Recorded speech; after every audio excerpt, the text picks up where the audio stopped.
हरे कृष्ण दोस्तों। तो आज मैं एक बहुत ही अद्भुत स्टोरी सुनाऊंगा और उस स्टोरी के माध्यम से मैं बताऊंगा कि चिंतन में शक्ति कितनी होती है। हर कोई कहता है ना कि चिंतन किया करो, मेडिटेशन किया करो, मेडिटेशन करने से पॉजिटिविटी आती है। तो ऐसा होता भी है या नहीं, चलिए जानते हैं। तो एक वृक्ष के नीचे हरिदास जी बैठे होते हैं। हरिदास जी जो कि ठाकुर जी के परम भक्त हैं। दूर से एक व्यापारी वृंदावन आता है ठाकुर जी के दर्शन करने, और वो एक बहुत ही यूनिक इत्र बनवा के लेकर आता है ठाकुर जी को अर्पण करने के लिए। कहते हैं उस वक्त में जो इत्र बनवा के लेकर आता है व्यापारी, वो इतना महंगा होता है कि वो सिर्फ व्यापारी ही बनवा सकता है, हर किसी का सामर्थ्य नहीं है वो बनवाने का।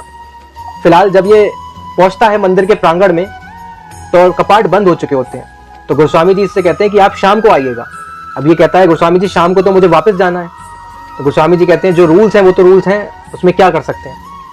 ये जाता है, मंदिर के बाहर जाता है, तब देखता है कि एक आदमी वृक्ष के नीचे चिंतन कर रहा है। तो ये आसपास के लोगों से पूछता है ये कौन है। तो एक आदमी से बताता है कि अरे ये परम भक्त हैं ठाकुर जी के, हरिदास जी कहते हैं इन्हें। ये जाता है उनके पास जाकर नतमस्तक होता है और उन्हें कहता है ये इत्र मैं ठाकुर जी के लिए बनवा के लाया था और मैं तो शायद चला जाऊंगा, दर्शन नहीं हो पाएंगे, आप ये उन्हें दे दीजिएगा। अब हरिदास जी की आंखें बंद होती हैं, लेकिन फिर भी वो इत्र ले लेते हैं और इत्र लेके उसे शीशी खोलकर भूमि में पूरा इत्र गिरा देते हैं। अब व्यापारी उनके सामने ही होता है, फिर भी वो इत्र पूरा गिरा देते हैं। इतनी देर में मंदिर से एक आवाज आती है, लोग चिल्लाने लगते हैं कि ठाकुर जी के विग्रह में से बहुत खुशबू आ रही है, बहुत अच्छी महक आ रही है। अब ये दौड़ता हुआ जाता है मंदिर में, कपाट खुल चुके होते हैं। मंदिर में ठाकुर जी के सामने, उनके विग्रह के सामने नतमस्तक होता है और देखता है कि वही खुशबू जो इत्र ये बनवा के लाया था, वो सेम वही खुशबू आ रही होती है ठाकुर जी की मूर्ति से, विग्रह से। ये वापस भागता हुआ जाता है हरिदास जी के पास और हरिदास जी से कहता है कि ये क्या करा आपने, ये कैसे हुआ चमत्कार।